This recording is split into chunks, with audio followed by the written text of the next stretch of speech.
Namaste. Gurubhyo Namaha.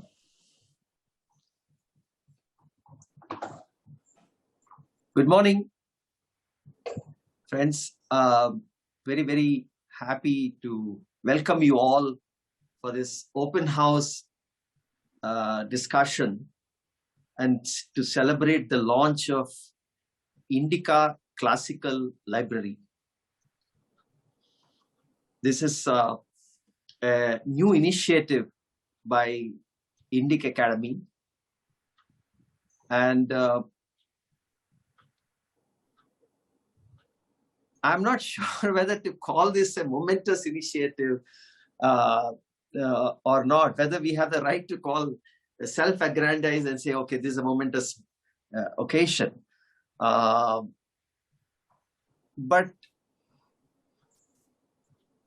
I want to take that call and say it is because of certain reasons, it has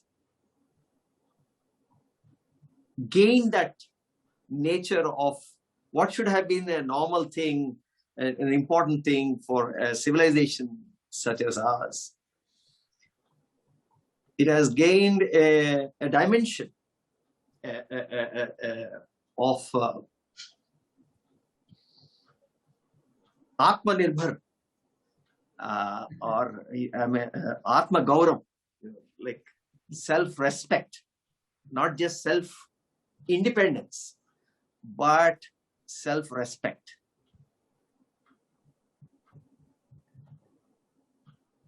If you see the history of classical libraries that have been established worldwide, the first one was set up sometime in the 19th century, in 1867 or something like that. And this was set up by a person called John Loeb. And this classical library, Loeb Classic Library, as it is called now, was focused on Greek and Latin literature. The second one that was set up in the 90s was the Clay Sanskrit Library. This was set up by John Clay, and he had wanted to do 50 volumes. Finally, he did 56 volumes. And the third one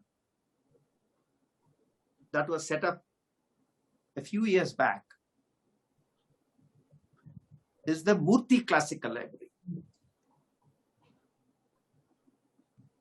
And today, in the year 2021, we are setting up the fourth classical library, which is the Indica Classical Library. So this is from what my little research I have done, is that there are 4 classical libraries in the world, 1 dedicated to Greek and Latin, and 3 dedicated to Sanskritam and books from Bharat.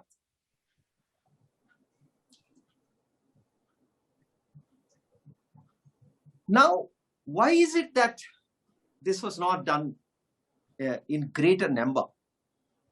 And why is it so important for us today, given our mission?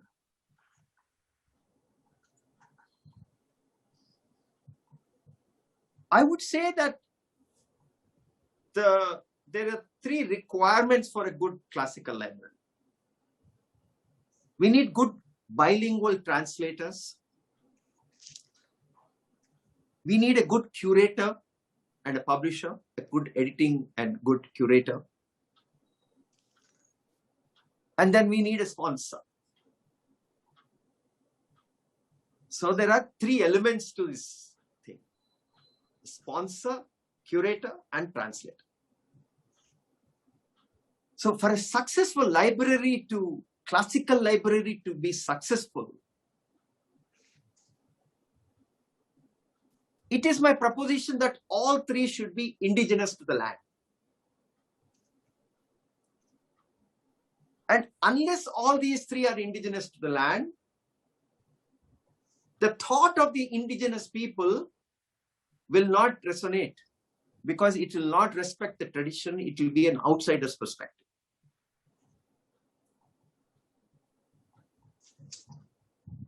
That's why in our purpose statement, we say the translator should belong to this region in thought, word, and deed.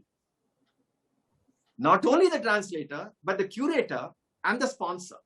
All three have to be belonging to that tradition in thought, word, and deed.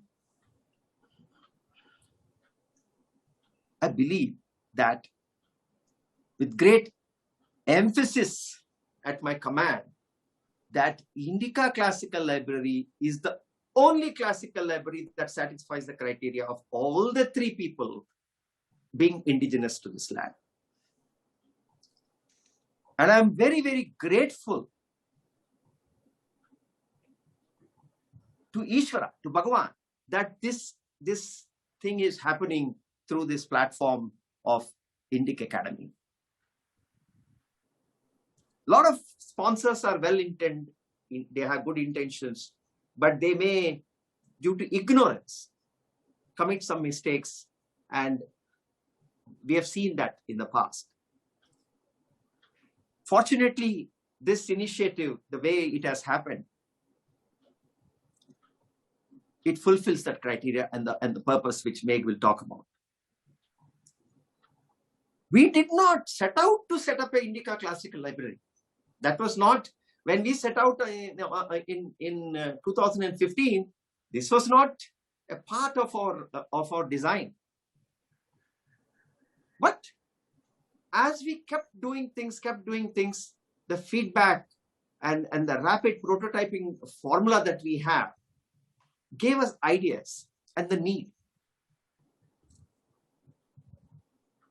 We started a relationship with KSRI, an institution that was set up in 1940-45 by Sarvepalli Radhakrishnan, great luminaries. We started a relationship with them a few years back to translate and bring out critical editions in certain texts. And this April, when we were reviewing our relationship with KSRI and trying to understand what else can we do, how can we work together to increase our productivity, they gave us a list of the texts of yoga and Vedanta. And this is just Bhagavan flowing through. This is nothing, it just struck me that the work that we are doing in terms of these translations and bringing out these critical editions, perhaps the time has come for us to set up a classical library. And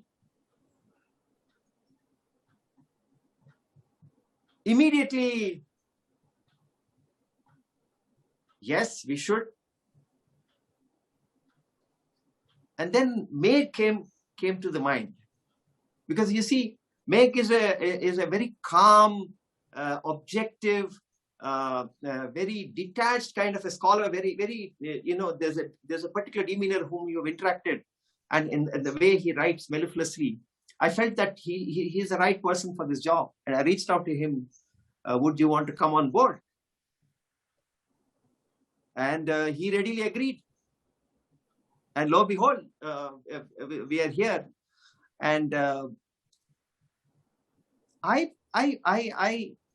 personally believe that this evolution that we are going through, and this inflection point that we are in,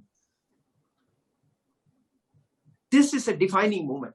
I would say that today, the launch of this Indica Classical Library is a defining moment of the people who are indigenous to the nation, indigenous to a land, taking back the narrative and defining for themselves what they meant, not somebody else defining what we meant.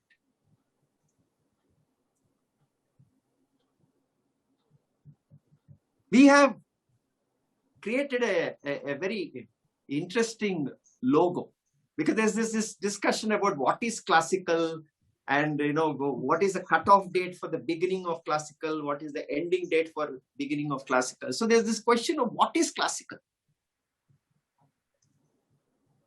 Timeless is what the intuition that I say, that it is relevant at any point in time.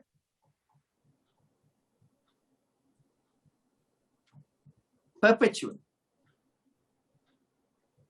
Now, this could be a definition for Greek and Latin also. The value of it in the contemporary times also. But one very interesting thing about our scriptures is that we transcend time. We define timelessness. You see, this is the beauty. So timelessness is embedded in our scriptures. Understanding timelessness, understanding how to transcend time. So therefore, our approach to this whole thing is that every aspect of our scriptures is timeless. Not just a particular cutoff date of 2 BCE, or every aspect is timeless. And we try to capture that in this logo that we have designed, inspired by, in my childhood, I was inspired by a book which treats mathematics, music, and graphic design. There's a very famous book called Gödel, Escher, and Bach. So Bach's music, if you hear, there's a very certain precision in the way he and then, so this book talks about the intersection of these three. And then I just resonated, because I'm a great fan of Escher, and I've got his prints and other things. And his entire thing, if you look at his documentary itself is Journey to Infinity. So his entire work is about metamorphosis. It's about perpetuity, perpetual motion, and all that. So I was just struggling with that idea, saying that let's look at Escher. And sure enough, Escher has created the 3 knots. The knots, his work on knots. And from that, we recreated that to put our classical books. And the way the knot structure is in terms of the past, the present, and the future. And the intersection is the timelessness. And again, going back to the sponsor, the curator, and the translator, all 3 belonging to the indigenous. So with that, I want to showcase to you our logo once. Koti, can you just show the logo? Yes. So this is the thing. So you can see all those leather bound. Yeah, you can just share. Yeah. And this is perpetual. This is perpetuity. So we are talking about classics. We're talking about timeless books. We're talking about books which make you understand timelessness. And therefore, this is the concept behind, this is the philosophy behind our Indica Classical Library. And now, ladies and gentlemen, I commend to you my friend Meg Kalyan Sundaram, the curator and the director in charge of ICL. I would request him to take over the proceedings. Thank you so much.